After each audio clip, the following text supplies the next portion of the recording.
Bonsoir à toutes et à tous, bienvenue sur Monaco Info. Nous sommes le mardi 5 décembre, voici les titres. Faire de Monaco une terre d'excellence en matière d'inclusion du handicap, voilà le projet voulu par le gouvernement princier et qui a été présenté ce matin au Yacht Club de Monaco. C'est Lionel Galfré, conseiller technique en charge des personnes handicapées, qui conduira cette politique au département des affaires sociales et de la santé. Il nous détaillera dans quelques instants ce projet. Monaco place l'océan au cœur de la COP28 à Dubaï. La Fondation Prince Albert II organise plusieurs événements pour rappeler son rôle essentiel, un allié dans la lutte contre le changement climatique. Ce vendredi 8 décembre, Monaco célébrera comme chaque année l'Immaculée Conception. Mais quelle est l'origine de cette fête et qu'est-il prévu pour l'occasion en principauté? Les réponses avec l'abbé Christian Venard qui sera notre invité. Le Métropole Shopping Center a encore une fois rivalisé d'idées pour proposer au public des activités de Noël et une décoration innovante avec pour thématique la Grande-Bretagne. Reportage à découvrir dans cette édition. Et pour finir ce journal, nous vous proposerons un instant gourmand avec la découverte de l'oursin au marché de la Condamine. Vous le verrez, on connaît parfois mal ce mets d'exception qui se déguste durant les fêtes de fin d'année, mais pas que. Ce mardi 5 décembre, je vous le disais en titre, le gouvernement monégasque a présenté son plan national pour favoriser l'inclusion des personnes handicapées. Ce projet baptisé Handipact Monaco est mené par Lionel Galfré et il est présent avec nous ce soir. Bonsoir. Bonsoir. Merci beaucoup d'être présent sur Monaco Info. Alors parlez-nous finalement concrètement de ce projet qui vient tout juste d'être présenté au Yacht Club de Monaco et qui doit améliorer l'inclusion des personnes en situation de handicap. Concrètement, ce projet il a pour ambition d'arriver à l'inclusion de tous les handicaps en principauté. Et l'objectif, c'est que Monaco soit prêt dans quelques années, que chacun de nous soit prêt à accueillir des personnes en situation de handicap, à accueillir, à former, à éduquer, à soigner, à employer des personnes en situation de handicap. C'est ça tout l'objet du plan, avec des mesures très concrètes qui vont être mises en œuvre rapidement et en concertation avec les associations et l'ensemble de la société monégasque. La politique nationale pour l'inclusion des personnes en situation de handicap concerne 9 domaines bien précis d'action, c'est ça ? Absolument, 9 domaines bien précis d'action. Il faut bien qu'on se rende compte que la situation des personnes qui souffrent de handicap concerne tous les éléments de leur vie, de leur naissance à leur disparition. Le fait de vivre implique qu'on puisse fréquenter des commerces, qu'on puisse travailler, qu'on puisse se former, qu'on puisse apprendre, qu'on puisse se soigner. Et l'ensemble de ces thématiques est importante à aborder et c'est à l'ensemble de ces thématiques sur lesquelles il faut travailler ensemble. Plus d'inclusion en principauté, c'était une vraie nécessité malgré l'énorme travail des associations et du gouvernement finalement tout au long de l'année. Absolument, c'est ce que je disais, beaucoup de choses sont faites en principauté. On a une base solide qui est rendue possible grâce à l'action du gouvernement et des associations depuis des années. Aujourd'hui, il faut passer à l'étape 2. Et l'étape 2, c'est que l'ensemble de la société prenne conscience de ce qu'est le handicap et que chacun à son niveau, nous avons quelque chose à faire pour être prêt demain et pour arriver à avoir une société la plus inclusive possible. Pour être très concret, peut-on parler de quelques grands projets majeurs qui sont en cours? Je pense notamment au foyer de vie qui doit être créé, je crois, dans le quartier Platy. Oui, absolument. Il y a tous ces projets qui sont en cours, qui consistent à se doter de structures qui seront capables d'accueillir les personnes en situation de handicap. Mais il y a aussi d'autres projets que nous pouvons lancer rapidement, qui concernent l'accessibilité des commerces, qui concernent la carte de priorité aux personnes handicapées dont on a parlé, des choses très concrètes qui peuvent aider dès demain dans leur quotidien les personnes en situation de handicap. Et ça, c'est faisable. C'est vrai que voilà, on parle un petit peu d'infrastructure, mais l'inclusion, c'est aussi la vie professionnelle, la vie sociale. Comment comptez-vous vous y prendre pour un petit peu rendre plus accessibles des domaines de vie qui sont tout de même très importants pour ces personnes en situation de handicap? Alors c'est tout l'enjeu de l'inclusion, c'est de penser dès le début des projets au fait qu'on va pouvoir être confronté à des personnes en situation de handicap, c'est-à-dire tout simplement penser à elles. Penser à accueillir dans un commerce, penser à savoir dire bonjour dans la langue des signes, comme je l'ai fait tout à l'heure à plusieurs reprises. Il faut donner des signes aux personnes en situation de handicap qu'on a pensé à elles. Et à partir du moment où on a pensé à elles, on s'est préparé et on rend la ville et la société accessibles à toutes ces personnes. C'est ça la politique Handipact, je suis prêt, avec bien sûr des moyens qui vont être mis en place derrière et qui vont suivre. D'autant que, précisons-le, mais je crois que 80% des personnes en situation de handicap, ce sont des handicaps invisibles. Donc c'est vrai que par moment, pour s'en rendre compte, cela peut compliquer quelquefois les choses. Absolument. On a tendance à résumer le handicap au pictogramme en fauteuil roulant. Et c'est un sésame pour les gens qui souffrent de handicap. Mais ça peut faire penser aux gens que le handicap, c'est ça. Non, 80% des handicaps sont invisibles. Et ça, il faut le dire. Il faut expliquer les handicaps, les faire comprendre. Et quand ils seront compris, ils seront acceptés, intégrés et même inclus. Merci beaucoup à vous, Lionel Galfré, pour toutes ces précisions. Je le rappelle, sur la politique nationale pour l'inclusion des personnes en situation de handicap à Monaco.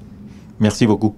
Et je vous propose justement un coup de projecteur sur l'une des associations qui œuvrent pour le bien-être des personnes en situation de handicap en principauté.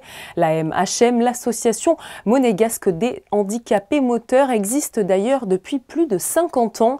Le reportage de Frédéric Elion sur des images d'Albin Gingembre. Depuis 1969, l'Association monégasque des handicapés moteurs œuvre à améliorer le quotidien des personnes à mobilité réduite de la principauté et des communes limitrophes. 3 structures accueillent les membres de l'AMHM, le local à Monacoville, la Casa Devota à Beau-Soleil et la Villa Julia à Cap-d'Aille. Il faut compter à peu près 25-30 membres de personnes handicapées en fauteuil. Et puis nous avons des adhérents qui sont et la famille et des sympathisants qui nous suivent depuis des années. Parce que le but c'était aussi de ne pas se retrouver qu'avec des personnes handicapées qui ne parlent que de leurs problèmes. De nombreuses activités sont proposées chaque semaine, des ateliers cuisine, théâtre, musique, céramique, broderie ou yoga. L'occasion de se réunir tous les jours et de partager des moments ensemble, comme lors de l'atelier spécial Noël de lundi soir. C'est important de se voir, de se revoir, d'être groupés. Ça amène beaucoup de famille, de cohésion et ça fait beaucoup du bien à toute l'association en fait.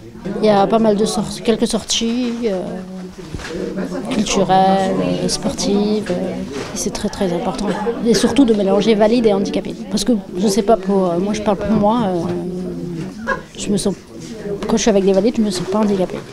L'association met également à disposition 2 appartements pour permettre aux touristes en situation de handicap moteur, désireux de visiter la principauté et ses alentours, de se loger à des prix abordables. Alors que nous célébrons, comme vous avez pu le constater, la journée du handicap en principauté, aujourd'hui est également la journée internationale des volontaires. L'esprit du volontariat est ainsi promu au niveau local, national et international. À Monaco, la direction de la coopération internationale recrute chaque année de jeunes volontaires qui viennent en appui sur le terrain aux projets soutenus par la principauté. Ils sont actuellement une dizaine en poste en Afrique principalement et au Maghreb, dont la jeune Lauriane Bousten. Elle a étudié à Monaco et a rejoint il y a 3 ans Bioforce au Sénégal. Nous écoutons son témoignage recueilli par Patricia Navarro et Thomas Deus. J'ai fait mon master en management de projet humanitaire et donc pour valider mon master, il fallait que je fasse une mission et j'étais au courant que Monaco proposait donc ce programme de volontariat et donc voilà, j'ai postulé, j'ai eu l'occasion de venir au Sénégal pour une première année et là je suis sur ma 3e année. Qu'est-ce qui fait qu'une jeune femme de votre âge, elle se tourne vers les autres, elle part à l'étranger et elle a juste envie de donner et d'aider ? Je pense que ça part de ma mère en réalité, de l'avoir avoir fait ça dans le passé, et j'ai eu l'occasion de voyager aussi grâce à mes parents et de voir voilà, autre chose. Et bon là particulièrement ce qui m'intéresse c'est de venir en aide aux enfants vulnérables. Et alors justement, que faites-vous actuellement au Sénégal en tant que VIM ? Donc là je travaille en tant que chargée de projet à Bioforce, qui est un institut de formation, et je travaille plus précisément sur un projet pour former des personnes réfugiées et déplacées internes, pour permettre de les rendre acteurs de l'action, étant donné que voilà, ils connaissent eux-mêmes au mieux en fait, les besoins, et donc voilà, les outiller pour pouvoir intégrer le secteur. Alors on sait qu'il y a un lien très fort avec la base, c'est-à-dire la coopération internationale de Monaco. On ne vous laisse pas comme ça dans la nature, vous êtes suivi, accompagné en tant que VIM. Oui, effectivement, on nous lâche pas comme ça. L'équipe est vraiment attentive, accueillante, bienveillante, et vraiment depuis le départ, je me sens vraiment très soutenue et guidée, donc voilà, c'est génial. Et les jeunes volontaires internationaux monégasques sont au nombre de 8 et sont tous des femmes. Vous le savez sans doute déjà, Jeux Olympiques oblige, le Tour de France 2024 ne se terminera pas comme chaque année sur les Champs-Élysées, mais sur la Côte d'Azur avec une dernière étape reliant Monaco à Nice. Ce mardi matin, une convention a été signée au Yacht Club entre ASO, l'organisateur du Tour de France, et la Principauté. Plus d'informations dans ce reportage de Frédéric Elion et Lionel Bernardi. Tout le monde a encore en mémoire le grand départ du Tour de France à Monaco en 2009. La Principauté accueillera l'an prochain le départ de la dernière étape de la Grande Boucle 2024, reliant Monaco à Nice, via contre-la-montre individuelle de 34 km.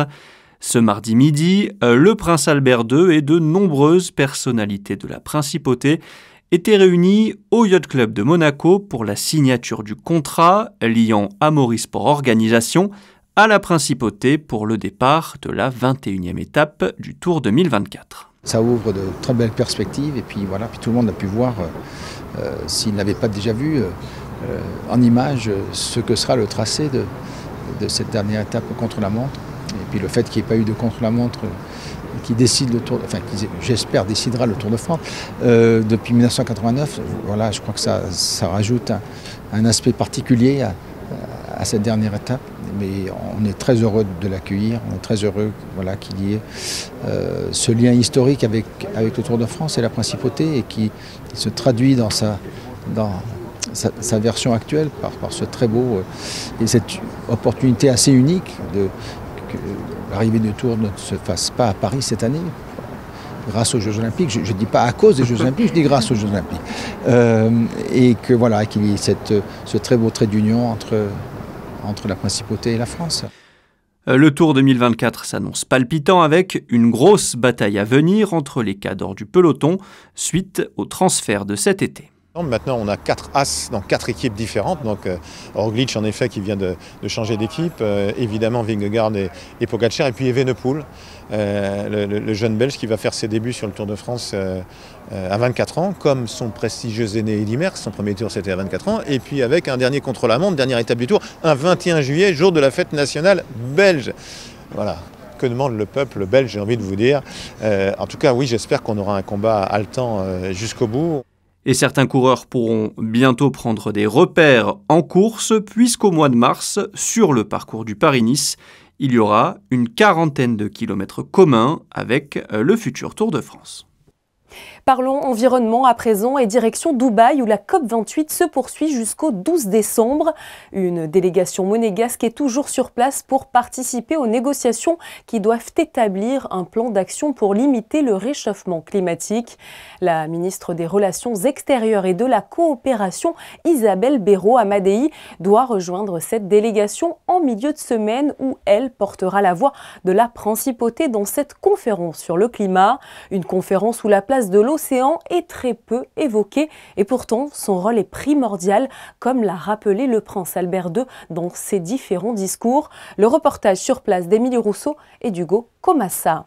L'océan couvre plus de 70% de la planète et pourtant il demeure encore trop souvent peu considéré dans les négociations internationales. Même si l'adoption récente de l'accord sur le BBNJ a permis de faire avancer certains aspects importants, à la COP28, Monaco a décidé de le placer au cœur des débats.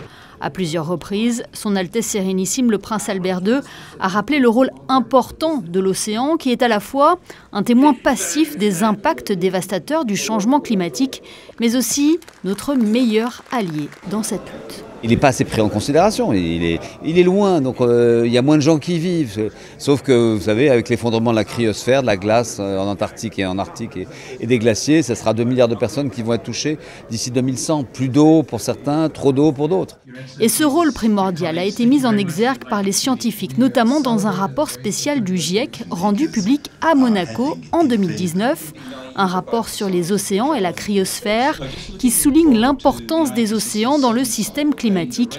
Un message aujourd'hui encore relayé par son président, Jim Skea. Well, the clear message coming from science is that unless we act immediately, important goals like limiting warming to 1.5 degrees will not be achievable. It's just to say, as well as reducing emissions, there are also big challenges in terms of adaptation and financing that need to be addressed. La prise en compte des questions océaniques lors des négociations climatiques est donc plus que nécessaire. À la COP28, la Fondation Prince Albert II de Monaco est le mécène du pavillon Océan depuis sa création l'an dernier. Elle y co-organise des événements réunissant des scientifiques, des décideurs politiques, des ingénieurs et des philanthropes. Le climat, l'océan, ce sont les deux faces d'une même pièce, en fait, comme le dit très bien John Kerry, mais c'est vrai.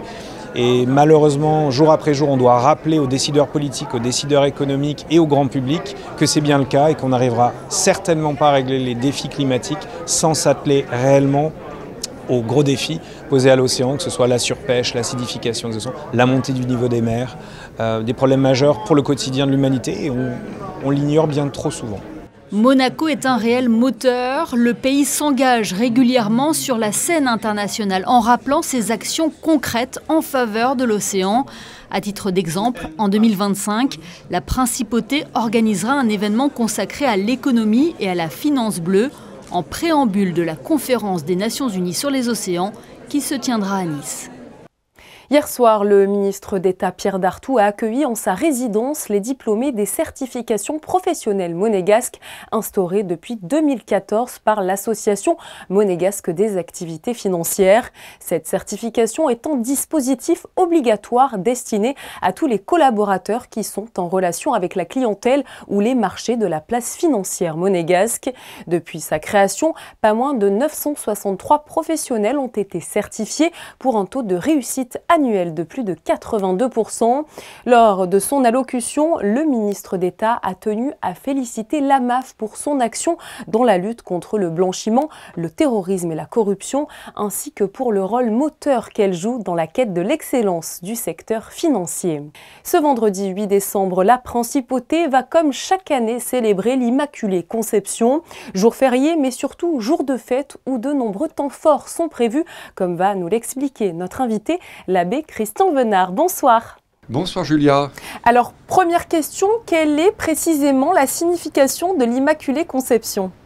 Ah, alors c'est un grand dogme de la foi catholique, c'est-à-dire que dans notre foi catholique, nous croyons que Marie a été préservée du péché originel. Nous nous héritons tous de ce fameux péché des origines d'Adam et Ève, mais Marie, par une grâce spéciale de Dieu, en est préservée parce que c'est elle qui portera en son sein le Seigneur Jésus lui-même, notre Sauveur, Dieu lui-même. Elle est la Théotokos, la mère de Dieu.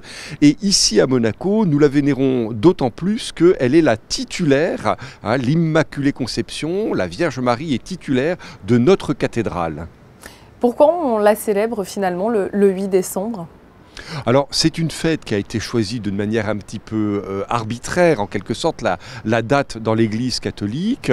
Et c'est lié aussi, c'est l'occasion de le rappeler, quand le dogme a été formulé, promulgué, dit-on, en 1854 par le pape Pie IX, quelque temps après les apparitions de la Sainte Vierge à Lourdes, où elle-même, à la petite Bernadette, à Sainte Bernadette de Lourdes, elle se présente en disant « Je suis l'Immaculée Conception ».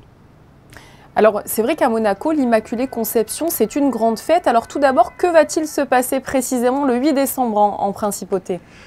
Alors c'est doublement une grande fête pour nous, c'est d'ailleurs pour ça que ici à Monaco c'est un jour férié, d'une part parce qu'on célèbre l'Immaculée Conception et puis le même jour on célèbre le fait que la Vierge Marie a protégé Monaco de la peste en 1631 et que le prince de l'époque a souhaité que depuis les Monégasques en remerciement fassent une procession. Donc le soir, rendez-vous pour tous ceux qui le souhaitent et j'espère nombreux à 18h à la cathédrale pour la messe pontificale avec notre archevêque qui la présidera, Monseigneur David.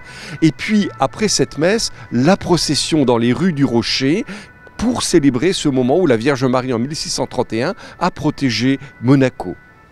Alors, vous êtes de votre côté l'aumônier de la force publique. Je crois que la caserne sera justement baptisée ce 8 décembre. Est-ce que vous pouvez nous parler justement de cet événement ? Alors, il y a 2 ou 3 éléments spécifiques en effet cette année. Un qui existait déjà, c'est qu'au cours de la procession, l'archevêque bénit le fameux chemin des crèches, dont c'est le 10e anniversaire cette année. Et puis il y a une nouveauté qui devrait perdurer, c'est que pour marquer l'attachement du corps des Carabiniers du Prince, de la compagnie des Carabiniers du Prince, à la cathédrale qui est là, d'une certaine façon, l'église mère de la cathédrale, eh bien, à partir de cette année, l'orchestre des Carabiniers du Prince va venir accompagner la messe et la procession. Et au cours de la procession, l'archevêque bénira la caserne du palais. Et cette bénédiction a surtout du sens, c'est qu'à travers cela, l'archevêque bénit les Carabiniers du Prince et leurs familles qui sont au service tout particulier du souverain et de sa famille. C'est vrai, on vient beaucoup de parler de l'Immaculée Conception qui aura donc lieu ce 8 décembre. Mais nous l'oublions pas, Christian Venard, demain c'est aussi la Saint-Nicolas. Est-ce que vous pouvez nous en dire plus ? Alors Saint-Nicolas, un très très grand saint qui remonte au début du christianisme, très vénéré dans tout l'Orient et sur le pourtour méditerranéen, comme ici à Monaco. Il faut savoir que la première église sur le rocher, à l'endroit où se trouve aujourd'hui la cathédrale, était l'église Saint-Nicolas. C'est pour ça d'ailleurs que le prince Régnier III, dont on fête le centenaire, la dernière église qui a été construite ici à Monaco, c'est sous son règne, avec son impulsion, c'est appelé à nouveau Saint-Nicolas, au quartier de Fontvieille. Et donc c'est une fête très populaire. Et ici à Monaco, elle prend une tournure un peu, plus que sympathique, avec en particulier les enfants qui viennent rejouer dans la cathédrale différentes scènes de la vie de Saint-Nicolas, dont vous le savez, la plus connue, c'est le moment où Saint-Nicolas ressuscite 3 enfants qu'un méchant aubergiste avait tués et mis dans un tonneau. Merci beaucoup à vous, l'abbé Christian Venard, de nous avoir comme toujours apporté plus d'éclaircissements sur ces fêtes chrétiennes. Avec plaisir, et alors rendez-vous vendredi soir, nombreux sur le Rocher. On y sera, merci.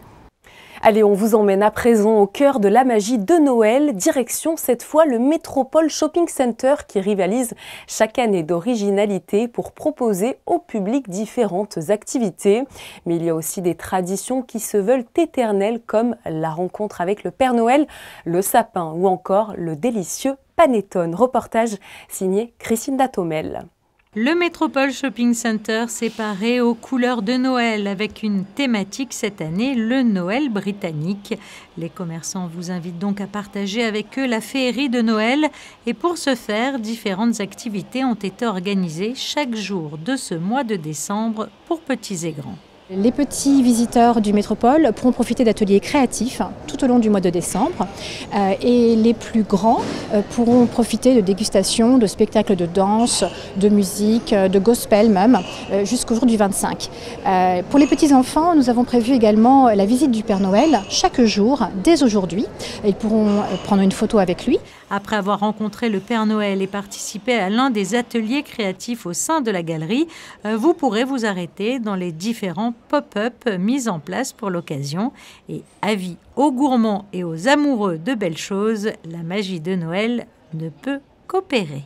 Ce sont des panettoni, industrie traditionnelle italienne, qui ont été faits par la pâtisserie San Carlo de Milan.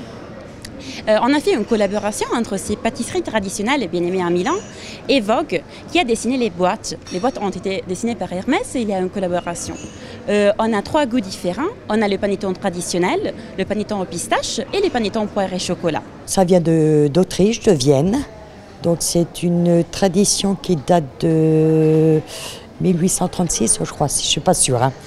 Donc c'est un gâteau qui est enrobé de chocolat avec une viennoise dedans. et une fine pellicule de confiture d'abricot. Nous créons des sapins sur mesure, donc les gens choisissent leur décoration et nous leur livrons. On fait des décorations de Noël, des boules de Noël. Après, vous avez des bougies aussi pour décorer les tables et tout ce qui sert aux petits cadeaux pour Noël en fait. Et alors, quel style de décoration vous pouvez faire ? Alors là, cette année, la décoration, c'est Londres. Donc, on fait des décorations dans les tons rouges et verts, un peu écossaises. Et puis, on fait des décorations diverses avec des nounours pour faire plaisir aux enfants, avec des petits animaux aussi, ça fait aussi plaisir à tout le monde. On choisit. Après cette halte au Métropole Shopping Center, il ne vous restera plus qu'à poser vos chaussettes aux côtés du sapin. Mais afin qu'elles soient bien remplies, n'oubliez pas, avant de quitter les lieux, de déposer votre lettre dans la boîte du Père Noël qui ne manquera pas de vous répondre. Après des soirées dédiées à la Corse et à Dolce Acqua, une nouvelle soirée à thème a été organisée hier soir au marché de la Condamine par la mairie de Monaco. Et quoi de mieux que de profiter de cette période de Noël pour proposer une oursinade. Mais connaissez-vous bien finalement l'oursin? Fabien Bonilla et Sylvain Péroumal vous dévoilent tout sur cet invertébré souvent pris pour un crustacé. Connu aussi sous le nom de châtaigne de mer ou hérisson de mer, l'oursin appartient à la famille des échinodermes. Cet animal permet de filtrer l'eau des océans. L'oursin existe depuis 900 millions d'années. L'on recense plus de 800 espèces à travers le monde. La partie comestible de l'oursin, que l'on appelle communément le corail, correspond en fait aux 5 glandes sexuelles des mâles et des femelles. On quitte la page Wikipédia pour déguster des oursins place d'Armes. La mairie de Monaco y a proposé une nouvelle soirée oursinade lundi. Il fallait réserver et malgré la pluie, c'était complet. Ah ben, ce soir on est là pour se manger des oursins. C'est très rare d'en manger. On n'en trouve plus. Donc la dernière fois c'était en Bretagne. Et là c'était l'occasion ou jamais. Ça va être super. En plus il y a une présentation magnifique, des langoustines, des huîtres. Qu'est-ce que vous voulez de plus? Ah ben j'adore ça, moi, tout ce qui est des crustacés, j'adore ça. Et les oursins, c'est particulier, c'est très très bon. Pour celui qui n'aime pas, il faut qu'il goûte. Qu'est-ce qui vous plaît dans les oursins? Le goût, la texture, j'adore ça, j'adore ça. Et pourtant, vous savez ce que vous mangez? Ah non, pas spécialement, c'est les œufs, je crois, non? C'est les organes reproducteurs. C'est les organes, ah ben... C'est bête parce que j'aime pas tout ce qui est abat ni rien, mais bon... Vous allez quand même le manger, là? Ah oui, non, là on les mange, tant pis. Hein. À l'instar des éditions précédentes, c'est les cahiers habituellement présents au marché de la Condamine chaque fin de semaine qui a fourni les fameux oursins pour l'occasion. La période de pêche, c'est du mois d'octobre au mois de mai. Là, on travaille avec des oursins de Galice. C'est pêché en plongée. Voilà, c'est des pêcheurs qui font ça en plongée. Donc c'est fait à la main. Donc on arrive vraiment à avoir un produit de super qualité. Et là pour l'événement on a prévu à peu près 150 kilos, ce qui fait à peu près 1500 oursins. On a mis à peu près 4 à 5 heures pour tout ouvrir. Pour déguster les oursins, il fallait donc réserver. Une formule était proposée pour 16 € comprenant pain, beurre et une assiette de 6 oursins. Allez, une annonce à vous faire pour poursuivre ce journal. Si vous êtes des amoureux de jazz, ne ratez pas ce concert au Théâtre des Variétés. Il aura lieu demain, le 6 décembre, avec l'harmonica comme fil conducteur. L'entrée sera au tarif de 15 € et il vous est fortement recommandé de vous garer au parking de la Condamine. Début du concert à partir de 20h30. Et il était lui aussi fou, amoureux de jazz, disparu en 2021. L'ex-directeur artistique de la SBM, Jean-René Palacio, aura contribué à faire venir les plus grandes stars de la musique pendant 2 décennies à Monaco. Mais derrière la scène, Jean-René Palacio continuait sa passion en collectionnant des guitares. Sa collection, son épouse et ses amis proches ont choisi aujourd'hui de la disperser. Une vente aux enchères est ainsi prévue demain à Lyon et orchestrée par la maison Art Enchères. On y compte notamment une 60aine de modèles. La guitare la plus cotée est une Fender Esquire de 1959, estimée entre 17 et 19 000 €. Je vous propose de retrouver tout de suite Vanessa Dessy avec un point, comme chaque soir, sur vos prévisions météo. Alors, qu'est-ce qui nous attend pour ce mercredi 6 décembre, Vanessa? Bonsoir. Bonsoir Julia, bonsoir à tous. C'est un temps ensoleillé qui nous attend. Les températures seront pratiquement identiques à la veille. Elles iront de 7 à 12 degrés. Le soleil se lèvera à 7h47 et se couchera à 16h55 et nous fêterons les Nicolas. Vous le savez, le compte à rebours est lancé. Noël, c'est dans 20 jours et la plupart d'entre vous se pressent déjà dans les magasins pour acheter les cadeaux qui viendront garnir le sapin. Les vitrines de ces boutiques sont elles aussi déjà bien chargées de décorations et l'esprit de Noël règne dans toute la principauté pour notre plus grand plaisir. Notre photographe Manuel Vitali vous propose ce soir de vous immerger justement dans ces vitrines de Noël. C'est tout pour aujourd'hui. Merci comme chaque soir de nous suivre sur Monaco Info. Je vous dis à demain pour un nouveau point complet sur l'actualité. Très belle soirée sur notre antenne.